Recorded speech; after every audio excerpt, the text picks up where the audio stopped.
Bonjour à tous, ravi de vous retrouver pour ce nouveau numéro d'Actu Week, le round-up des actualités phares de la semaine sur Activision TV. On démarre en politique, le président Macky Sall envisage d'apporter de grandes rénovations dans la capitale sénégalaise.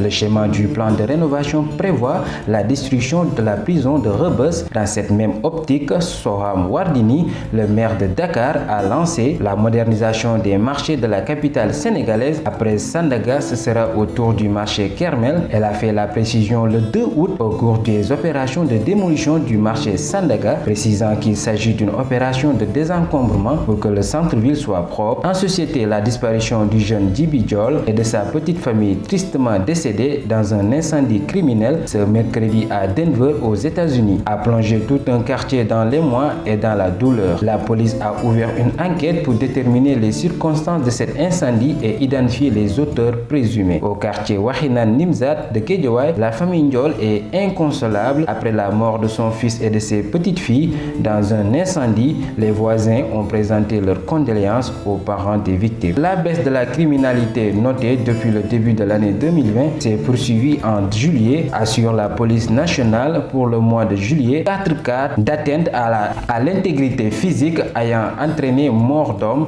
ont été enregistrés. En outre, plusieurs personnes ont été interpellées pour une saisie de faux billets de banque d'une valeur de 18 700 000 francs, aussi 97,150 kg de chanvre indien et 49 personnes ont été mises à la disposition de la justice, dont 32 pour trafic. En économie, le Sénégal conserve la note BA3 de Moody's avec une perspective négative liée à la Covid-19. Le Sénégal est dans la zone de non-investment grade, catégorie de non-investissement qui s'applique à des titres financiers qui présentent de hauts risques de non-remboursement, de faillite et d'effondrement de leur valeur. Mais le ministre des Finances et du Budget tient à souligner que depuis le début de la crise sanitaire, le Sénégal a engagé d'importantes dépenses dans le cadre du plan de résilience économique et sociale, qui est doté d'un budget de 1000 milliards de francs CFA dans le but de soutenir les secteurs de la santé, les populations vulnérables, les Sénégalais vivant à l'étranger, la stabilité macroéconomique et financière. En santé, le directeur de l'hôpital principal de Dakar, général Mame Thierno Dieng, professeur agrégé des universités,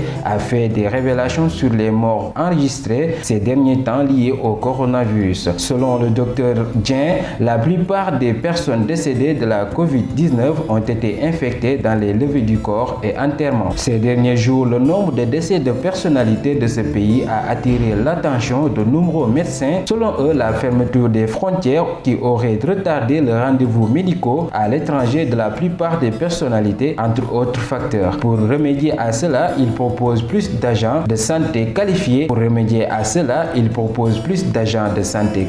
L'amélioration du système de santé, les plateaux techniques et les hôpitaux dignes de ce nom, car 80% des personnalités se soignent à l'étranger en temps normal. Bilan de la pandémie au Sénégal, 11 003 cas de Covid-19, dont 7 329 guéris, 229 décès et 3 444 patients sous traitement. Selon le ministre de la Santé et de l'Action sociale, le Sénégal n'a pas les moyens de contenir une vague de contamination, disait le professeur Moussa Seydi, juste un mois après l'introduction du premier cas au Sénégal. Dans un message où il avait prédit le chiffre de 10 000 cas, cette série de pertes chez les religieux, l'élite universitaire et politique dans le monde des affaires et des journalistes semble lui donner raison. On termine à l'international à Beyrouth. L'explosion d'environ 2750 tonnes de nitrate d'ammonium qui était stocké dans l'entrepôt du port de Beyrouth a provoqué plusieurs morts et des dégâts sans précédent. Dans la capitale libanaise, le dernier bilan diffusé vendredi fait état de 154 morts et environ 5000 blessés. Les secouristes sont dans une course contre la montre pour tenter de retrouver d'éventuels survivants dans les décombres. Les habitants ont commencé tant bien que mal à reprendre le cours de leur vie dans la capitale dévastée par une gigantesque explosion meurtrière et dans la reconstruction s'annonce coûteuse pour un pays déjà lourdement endetté. C'était tout pour ce numéro d'Actu Week. Je vous donne rendez-vous à la prochaine. D'ici là, continuez à vous abonner sur la chaîne Activision TV